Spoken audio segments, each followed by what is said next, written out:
Kumle jong jong ta ki ne pa kai bu na jang le in. Kumle jong ta ki ne pa kai bu na jang le in. Ajiringi tali manu tala toi watoi jiringi tola wi jabli kala ko jirani pi naka pujilang lang ni nan goro nan guru jodo wat nan goro jodo kalok abungu do anema karra tappa dai dole jiyeli ayini ni jibli tuwat Komalan lala tokolo pentre kageri nim jabiu tagi nim kado jara ni komala geruji la komruji merane ya nang rane gilo ini rane gai wa ini binnim dana amala la biro binnim jika jaga jagi janawan jika jaga jagi ini gejala itu mur mani ini matang lawa dan malang itu gole jibuki jibuki mani raitilie ole agam kala jale illi ya jale no to nal jana makar kigi majela bungi luno majada ne kaini ne la tagi yang takala tagira taga jone majela tago muru yari tarwa kolawi nga kolawi ra jabala ta kanan ruo jogor no ko bigitu kala ko yaude gaja ligini kadan ligi jarra gilo nagar ini wama na jawabo jame jarga balago jalaro dione metoin Elipatan laga wajah itu lama tiga cini kali. Aku taraga janawar me jana kapalang lalu kadang rally merada. Lalu lain diam teriang. Lalu relang ini yang je tagirokom lagu tergiang. Ya muru ya lamarein capala kemuar yang loyur lagi namin lagat jigrang manwain. Eni bigari adu ya lagi lamam du ya jawalo puji kamaro lita ini magic ragi doni najim tok maya jimin re tau telia ejabala tagajani bugina jeng legi wa agie wa ini kulit ejawa tagu diardak bujin nang bukan colok ikan mejo tu kulit binglain noelal gajoni berigai ya ko komodum jej virtual nalele program yon mejado to imjan laure to mejado to in kiye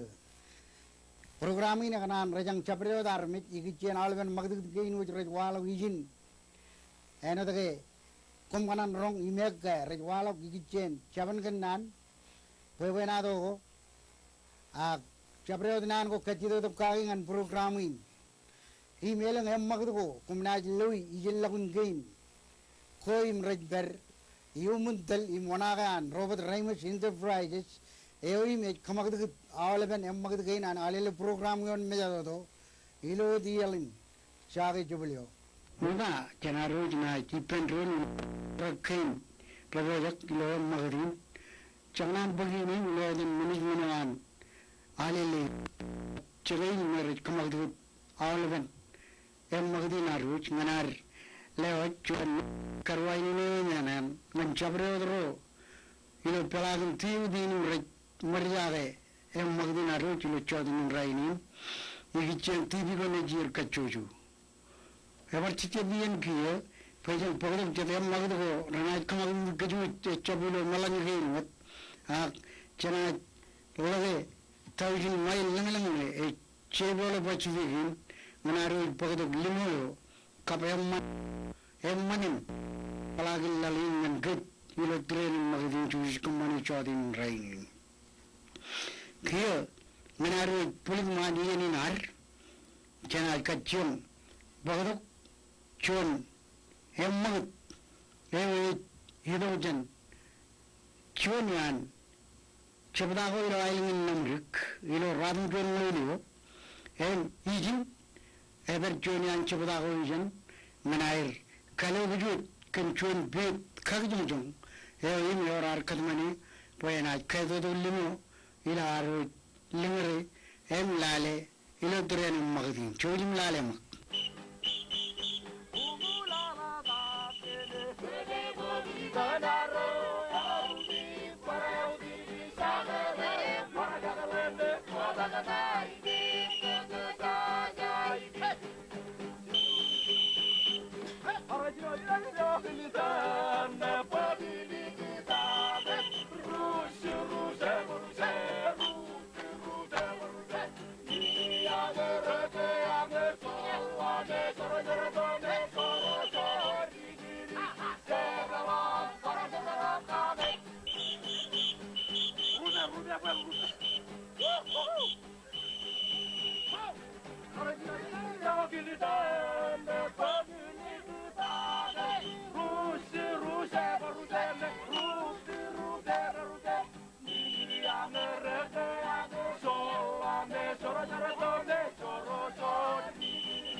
Cedkiya lelwar nanin kamolol elgin aroj lo bir kak jomjomin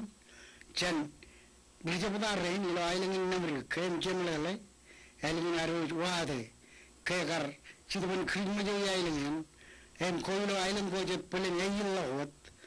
egar pumlok jiwa em wodlok chabre min goragar ibben ibruan armich ilo airgar kamni nagranwani roj Ceddo kiyaman ladrareo ken kazlu ilo yam magdin aru chodin emijin kenadru jaga chonal evme cedkat mane boy boyane mane mena kaidu lumul ru chechali khidma jot em echailu yanu hot radum cholu liyo yejila em charanalin echedi anro mattar ilo costa mega california mengarotolok kaya nuragar ba ilu pilgil daujin mail gane janaje magit chamana dane magdin khamagich em rojaga ayin gen ali nanajre wo nubur em mattar rajbari lo california em ilo chujun barewa region chojim rojaga mak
rojin mail gay ni rotolok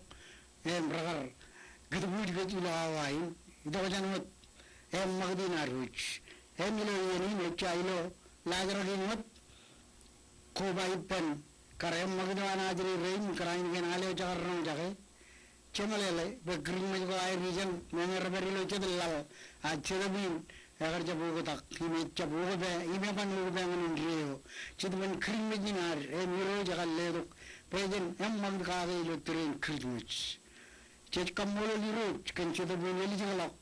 chen chedabu tiro palagin island ge lo tren kamolo kridmuch ranawani ro chis ay chai jinmat kena perpodam man ke chuan karam medodam to eliji ilo radio program kabulo tv program going chumur all them magd going che karam point polol inen diljik kapojan ngani payalam jana jemmag bilo the lalinar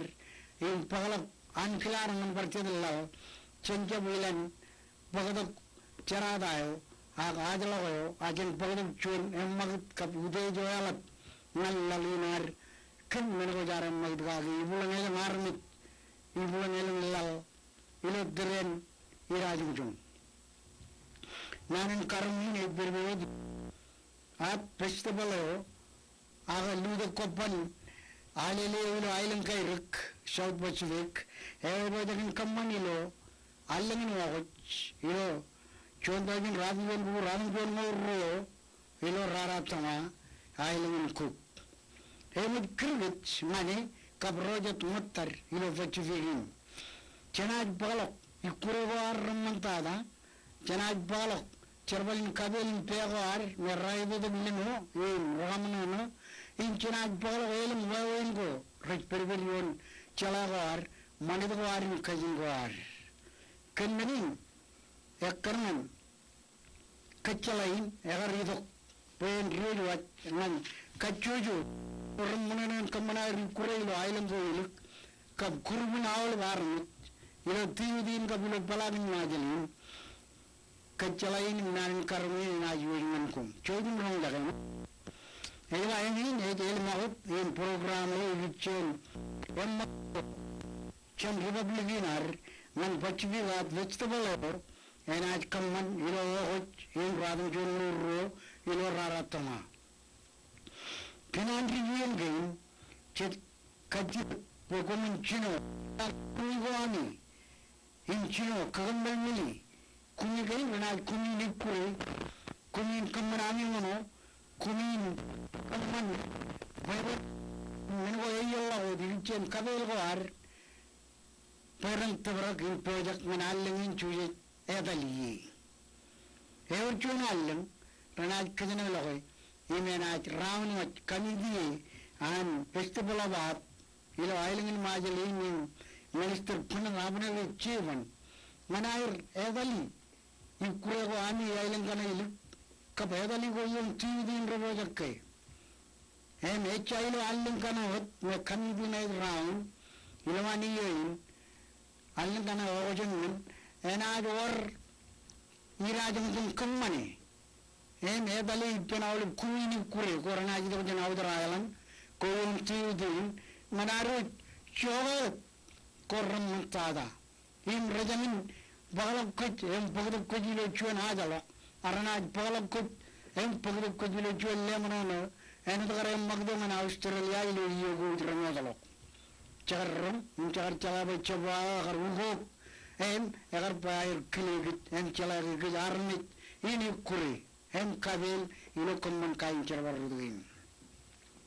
enan ni majiradi jom min kay mo jin lay kugra go ramman al go ray do limo e bo go roy pet abi mono go ramman ilo cerbalin kabel en nem rain me rar pe man kabjere ilo wawen kain naj poger ilo dan republikinar man rara tama alin kuk ilo alin na kabuyo ni kecela kage Kendinin, cojim lo dagi yang kumja bultwala lo mejar, punin mejan lo reberi lo burin pengen kia. Hei jago rutoro, rajo kabeli lo nak kejangin, cek banganon, kejamagi. Hei meciner pun ruwet kalo. Kia, Jangan nar karungkum pagai jar chudal lal cemenin un mailal rain. Hewa cecok kanan bodin rolla wadan ailing gain arne rituru rar paran lim chugin kwalo pecemenin ka wage rain. Chagawat nan karung nan chabro talla bujir lo palang majelin chino lawadak chopper gage. Hewa janwa magut Emilo yeni jana bagdok jon rubo benado emilo ladragin ken kenan every per Mr. Abia Zaman evena bagdok jon pobenado man gut pobenado alena lagris yaran malin ilo ailing narno chojum lalema kumol rebelin kangi melelain alaina ni rojaran iruiran me ko ken melele gai alain et periaran malil awawinyo ret kadoli gen nayaran enen tai ilom malil arno kadoli mle tagala mela iten mere pa le ko epul ijo ret mani gaya na yen lagri re la jarin re tagalak elo airu ebo jagai geo ranet pen kajal tagalak jeloan gilme jelana etriumen karayon chamarewan ilo kain jemjemenan per ilgun nenen lagru yaran eta nenen ulir Ceme malah bawa jagan, ini juga itu tua alam, telam tua alam,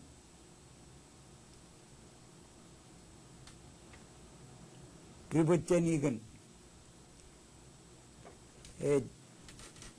curlok turun alam, kekilok apa, cici lagris. Allah geri pel dua ci kania ngui karga ngui karjam rena kal jabul puli cuan neru cem nerekam cemana jine kaniko ilelem ataga ileo medalam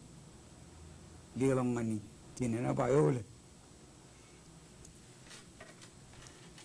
umani kana gijarro ayat malak terkain cikin perilin wah tu kan edan loelen kegiri roti keteran cinen kena tiaku jalok kerayo aga elacarin yuru jalamaru je wan artak jago ka jagair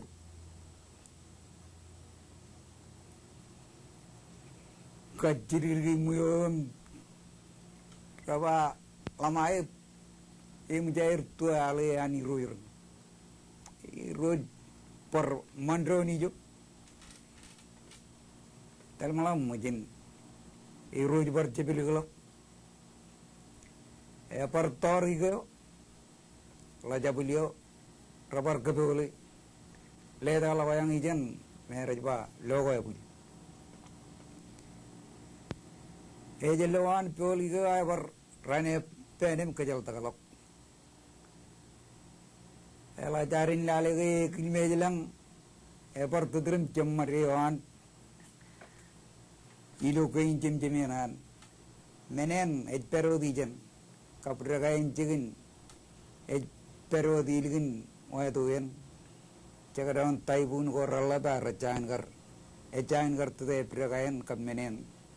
King Jim Jimena anjing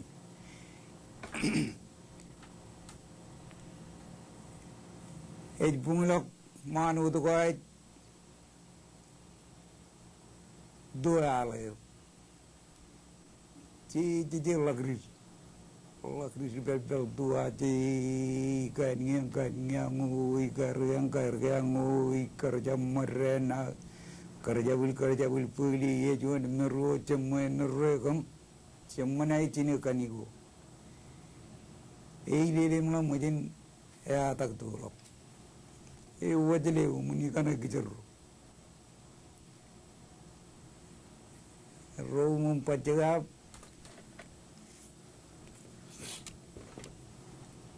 Rajupai rane rajupai. Rapa kujapa lacone ni ilo alene ejapatu alina ni rojaran kejalan lagi. Roj pepem bae ko rainin kejoje tuko talok. Eber pajagion tragayo cegene giri pajagia cinene eu momen la mojen ne mangai malak nag itipil dam jirewan jadi malak lale caru jere cigregine pajan momen rejerana bayo le ne jumule apa peri jagane poini kai rojere raj bajao lo ta ke oni ne patu ale ani rojera ko japai kon pugot to ko e rojere raganan poe na to ipen maj andi kala apa yo le ta ko jurang aja ko once pedalin kamagdi ala yana ani rojeram yerrewo jiar ko kattarit apa dalam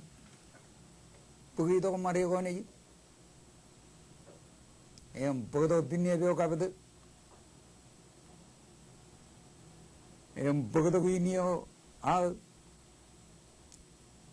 kain ket projek kau ane malah proyekan, awal nalok, kaya lo cendera kaya uji ni, awal nalok kaya kilo kapa, cici lagi. Elakar rurujan ligin wenalok apa kain yang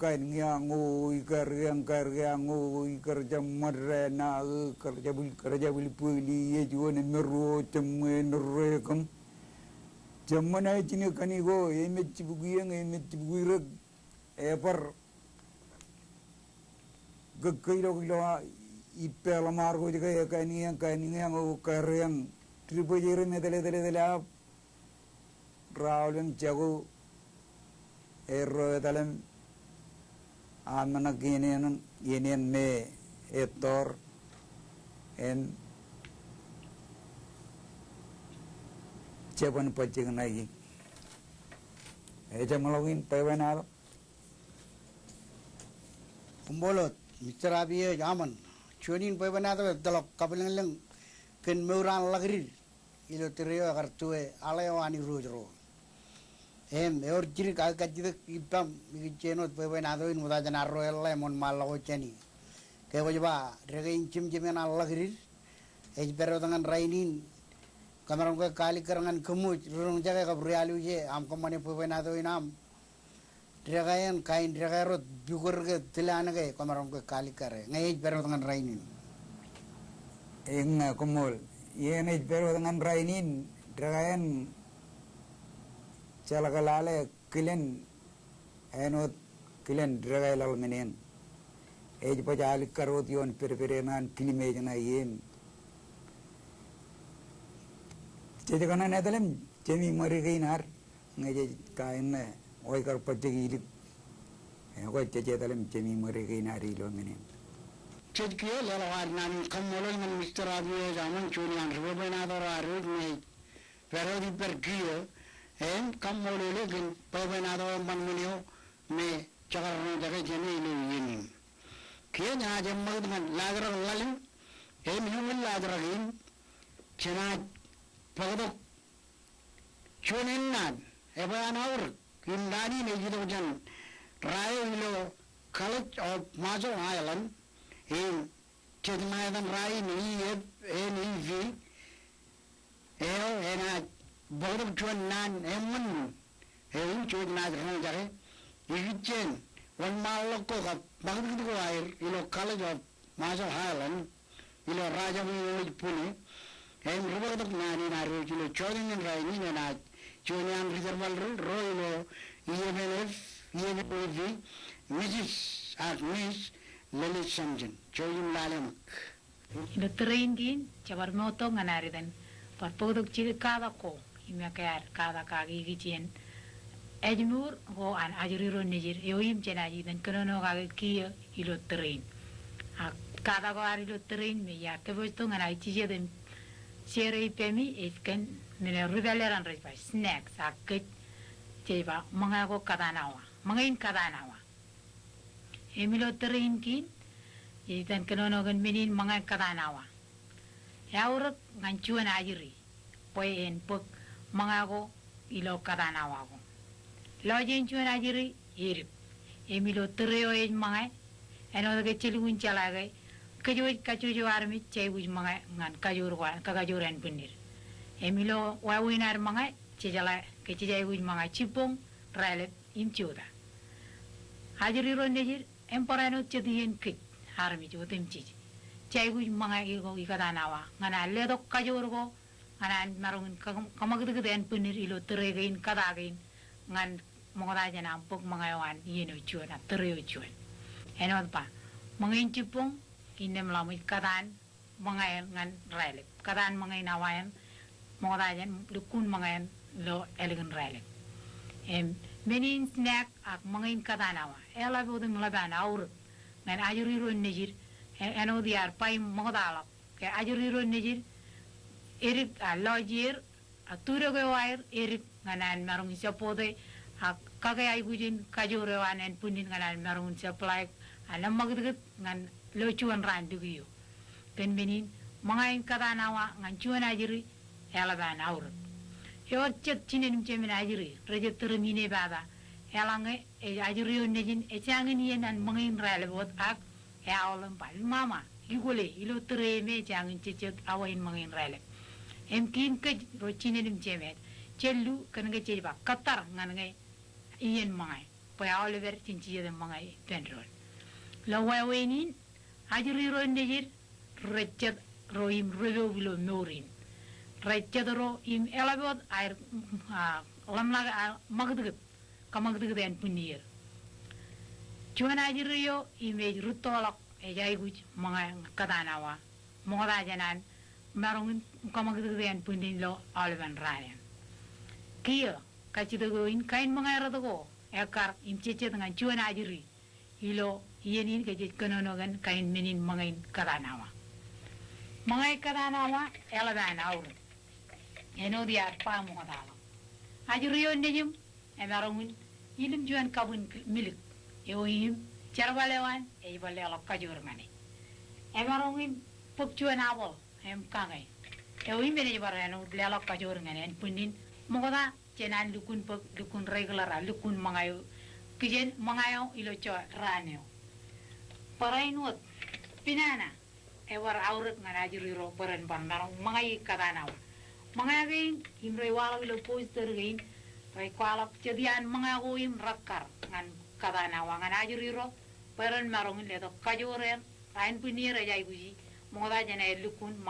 mangayo kijir ngan lu rane eno yarba abol kon pinana nangu ngelang kaina pu eoi melaban obraglo majolim elaban aur ngan mga kadanawa ngan ajuri rondeje eor chet tinerim chemen chechap kamane wawin gei chejaba pon ekala ba ligdier paran katar ngan mga me chejukun chuan pamle je chije dipendo na mga yi ilo arjap chala em lam dukun ka lamnak ke ajuri rein raigu mga kadanawa Paparai kuj mga ngalang aja jitongan mga intelego. Kukui elaban poelang aranay purrower akchiluwer inem ko bagdo ki penchuan kabun milik. Elaban poe ngana lelo kajurewan moda janan tabar lukunien mga yawan. Abolen em lamuj len wujige kana merai kam rayir per lomon wiya kana enot palemone fruit juice kana ilomon wiya kana. Ela bair por emane maurengan mga kadanawa. Ajuri onejum ejai wit kajur nganan rutolak emerreglok eno dage echedoro imrejerreglok awle bien chedoro imrojer dagalak imrutolak ngana ertugo chalalak yen imwan malakar ilo ailinge kan menin iyo kona rengin ro chinerim cheme en ngana reng lukun chala lukun kijen kan tain tayo chaigu jilelo ngana juriro nejir mangayro deo imekar ngana ir mangayilo kadana ice cream ebaramman chet chinerim jeme na juriro iba ice cream enana nana elange ekudugut imekayam lelongani ice cream macam nana echuan mangayu memman kanage ebar kamanchen milik ebar kam charbal ngai pendri wanen punina juriyo nana gwan ne maga elange yalaga lilo ngana juriri ak echep nana elange echichet klen am wawena kamar mulik lilo ngana juriru nijil cegejegen imchokuna na juriyo mangaido chenga ya rutolo ene yu che wala ko chen kejang do chinerin chemer akala tada kejro chiner eo image tel eo image pogerun klen mangayo ilo pamlio ken menin koe eno chuen chinen chemen ajrio tayo konam ko jay gut kwala ijo konam kada gini kan minene chuen minene yo imena lore mandak menai pungburuan kage ilo iljum chagla jawa kan menin elanga ko chuan chinen chemen ajri lo terrain elanga ko chuan yo imbo on na je on malagot ngan erum chuan chinen chemen ilo ran kan erigito chep tulet nganam kamani tin konam chinokia moda jana na ajalok tokani kumamon hane nano jilal war kamolol karain mutarwich magar chari yalla figichen nan emman guno jarno jaga jani chet karwai ne echa kan rana dan ka puledan kalajanan majal island manan berpod nan go rangal go kabrag bagak injum chalat echa ilo magdin wat janaj kiyo emman aro rong jaga nanu ba nauruk ni berberian manita kajin chala kamu ko pinir eme kani dengan gum chen challo ka charan luru jage kajin waruch narin enaji roden inme kallagun min yawlen eme kana ekkan chere yalla ken nango igichen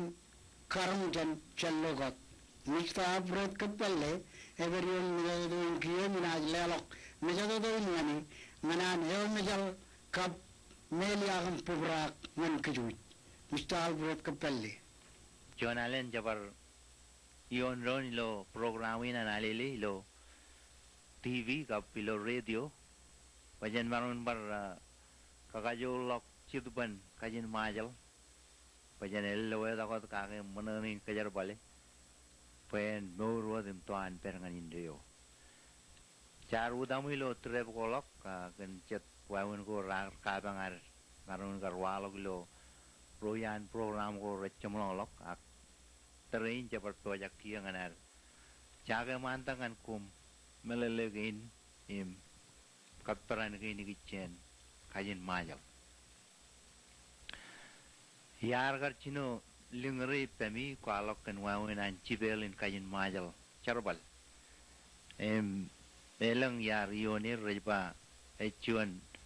cibelo me inot yung kuberenar melela ga lokchen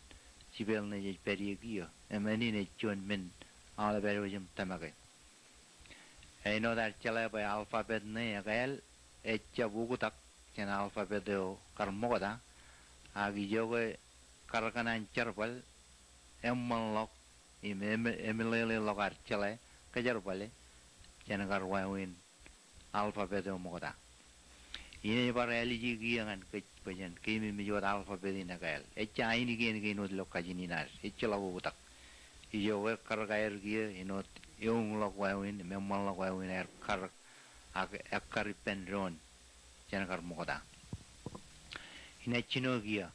a e B, D, A, E,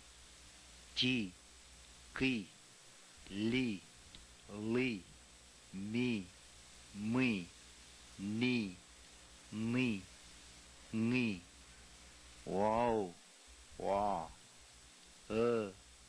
pi ri ti u wi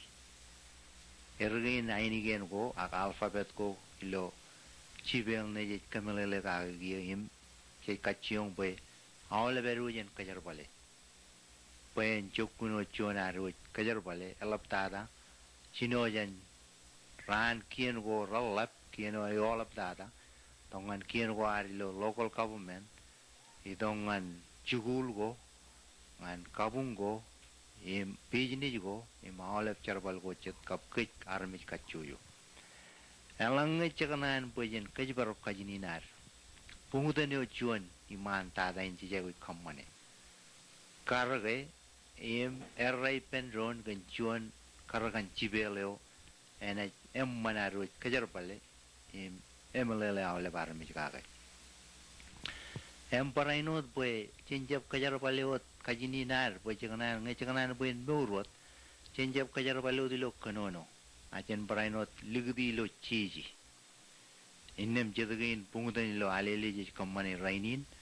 ilo ar pauri to kaini gen rupa na to rana ar lo pa na to kana lo alinkin chejai wi duot klan mejalan bojen marungun chi pa na to gen yo brak lo an alele gan video tape kaset ko me rupa na to ro re peri em kanono gun pawanado inailinkin kia eyen pachen ugodi kaset gain ak video tape gain ngan puk chiji innem ji jai wich pen warjon chibeleo ala beru jen melele ga merre ga pachen kajar balim chi pawanado gain chetagin charbar ralap nganan marun kajar ga kajininas em royal aptada pilair lo kajar pale im awle bar mi jere rong jage e rana me re kanono ilo kuilo koralla anne di jala ilo kwalok nan koralla bilo mancharo im paraino ilo kuilo koralla bilo rana kana ralla alang je kajar pal kajin majal im je kaur ge ego je jai kajar pal kajin majal ngan ron ilo charbal wan kien ubi jugo elang nge chiji ngan ron rumajal ngan rumajal innem ekkar lok memang lok elang nge ne chiji lo kajin ar bagi elang nge lata ko chi raja min wan mal lo ngan ya ai radel ngan ailingan pelle kan innem itamak poe chi jai ku chiji lo kajin majal chonin bungudan chonin wawen chi jai ku kammane poe chen kajibaroge kajininar mokota janan mich kene kajin goche dum jalui pelagan pasipigin kajin awai kajin kuam chamoro em kajin goche em jair mijgiya armi jarani raja lagum burumich raja kajibaroge chenja badallo chayalewot tar page pachi jalaga yubur chen lorot chalainaram kajibaro kajininar ennem payan barungan tabaragilu chiji maole brech ridi en lang wawen go chiji ridi kajini nari enneme jai guju warjon chibel yo me maole beru je kajar bale enjap ugoda garu chibel jan ron payawan tabarak kajini ngayan rin ennem uninar kachong chage mantak chibelin je kwalo kia me alphabet do je kam mujar kwalo penege echon chibelo emmanan cherbal kwajale ainigian tayan letayan chutak kage kenega ainigian kane emujiri ar chelai paikar bajaro chenege jal lotakatok char rongodana chinirim chemerim ronugurum cherim jadir kwalogi chejala ainigian kane recep menugur rakatugutuk kane meneo jewi kammane pen unkubirenar kajarpal letakane igichen ainigian kane ennem chibel ne gie me kanono kaga elugun ekkar kenege chuan lata chuan ainigian echap ruol lata chuan ainigian ak chuan lata chuan ainigian ennem elugun piruru anajiri rani lo chugul rane kamelelem chalam chi wan jamun chuan lata ka tutuk meje kajaro bale kiyo meje ugode meja ulu cibel negal ri ag ri ngeje jiba rumajal rainagin mekage an armi cibel jiba ri ri I mi a ci li rumajal ecebai go yuar ri ri I pendron pai ceceba ri ri aja jiba ri rumajal ri wada jai go perjan yar bar kamalale gan wancho win lo waun bolok ngain par cegia wen lugun alikar nani kenono kage ri ri im je jago yugo de bo e par cibel ne gi rainin je ba ri ri I mi a ci li remajal eber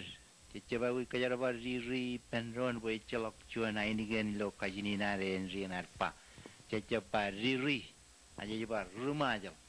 kan menin colok rie pai colok ini kan ri lo nanin rumajal eurod ri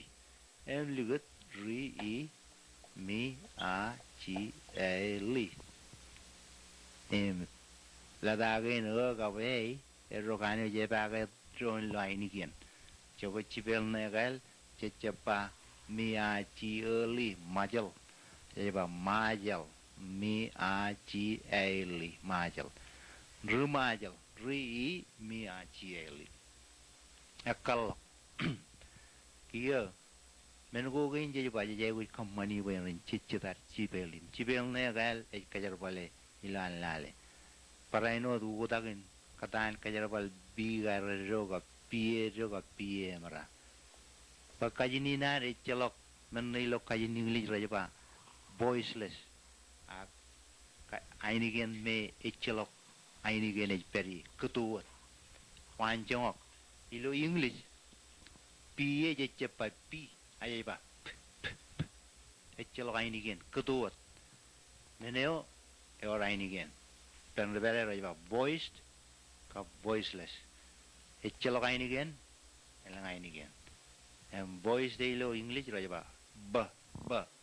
ilo majal celok voiceless ak aini gen roden celok aini gen ya ketua celok lo majal eor awale aini gen lo kajini na eor aini gen wala we cep ketua ketua ne jidom relondom kamag ton kurkanai ton kanono kanai purwar amuni nan wala aini gen giamba ketua ne riutam kamag gure ag English yor cet aini gen celok aini gen ya ketua chone Junior la daja wir lo English H Junior C lo English kedua celok ini gen celok ini gen rodo gen lo majal ini gen raja ba voice less lo kajin pelle celok ini gen ameneo voiced ini gen ba all menegin is voiceless menegin chilu aini gen no B R D J all of B R D J all of voice lo kanin pelle oi company wan chang okain pen alikarar Kiri lo kajininar, aini ginar, all the voice. Malalain be echelok kedua di itu kak, aini gini je partu pen kedua untuk. B, R, A, I, C, K, Li, Mi, Ni, Wow, B, R, T, kabui punyoro aini geno darwalok icepamba ketuat aiba buiriri awal menengin ora aini gen inem ladaga ini per bui kap b emebel rebel alfabet ne meja igu cicci tar kejar pali pengen cicci dene jamana lali nana kan melelage ba nana ba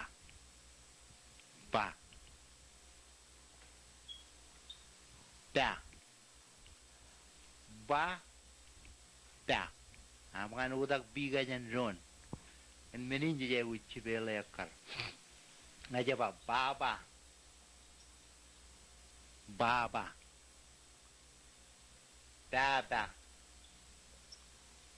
yang nilo na ba chip baba ak baba eugodak bigin jan ron ilugun alik karga ruwe kain ainigian elanga karja bugudak na ainigin jan ron inne me pana karudak melele pala utak ainigin lo jon kajin eugodak melele unina utak melele kana ga ainigin kan rugudak eno danga ba but ilo english eugodak ainigin bi echa banga ba put ro kain ainigin melele boy eugodak melele echa la ugodak lo par kajini nat baba im baba rugudak jan ron bab im tap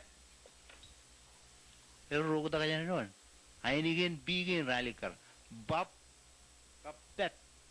bab ngajuan manage bab kon tap menengane raju de lojan rani tap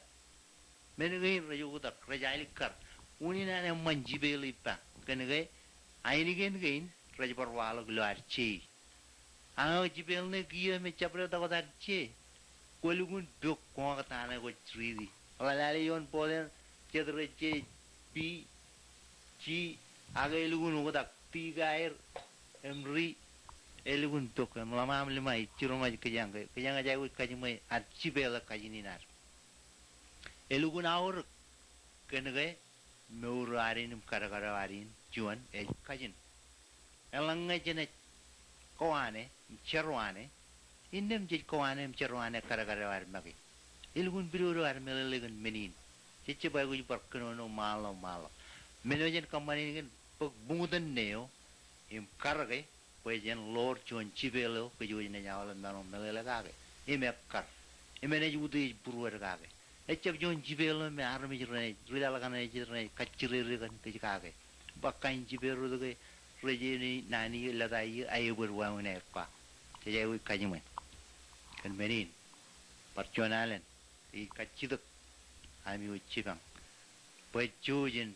chirolok im kachidu ben nudi jala pen kalaigi kieni aga chapkini naga kalaigi wawen chibelin pen jon chibelo go yo lore awale chen kieni udi tada longan arme yo ilal tada awale beru kajini ne jaru chumor chen kadai kajibaro go manane kajaro bale im kemelele gron kaga chonot barong mai trebin lau a program lau kaya baru benur mani chen peritemi awal omol Chejlelo nan kamulo manista puet kapelle ei me chap nambarin challo gago daj barainot mattan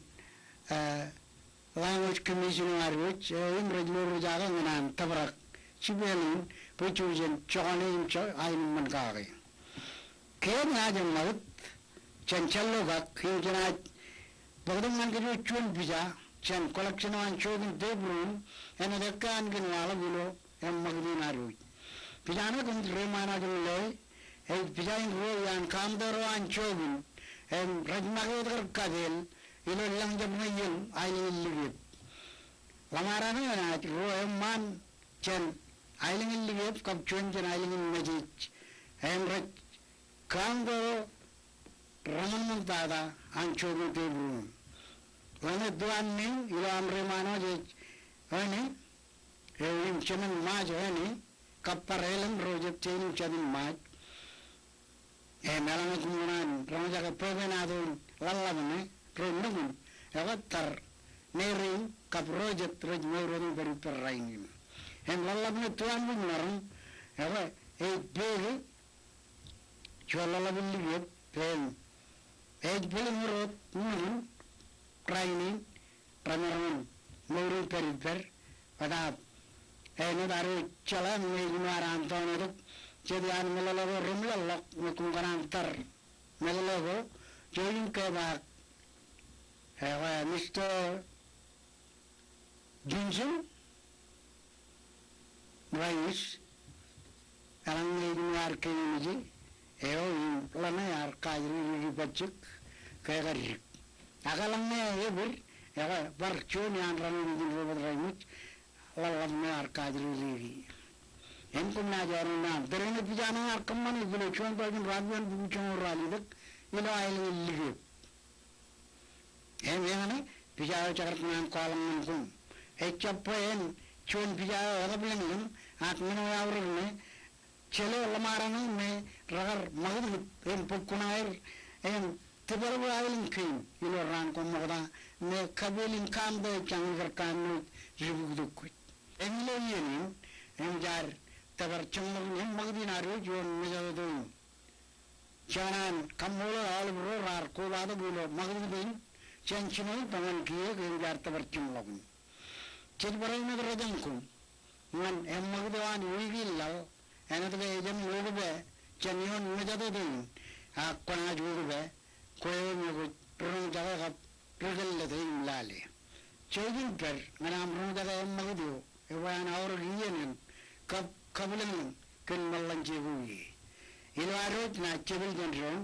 ero iloden manus manan alele kap ayo aye e maul piderbol roji ken kana jumur pakiyen laj mani yabyawe kamolol hem chirong ajum nane yo kajbarawan nur imani jipam mai wigillam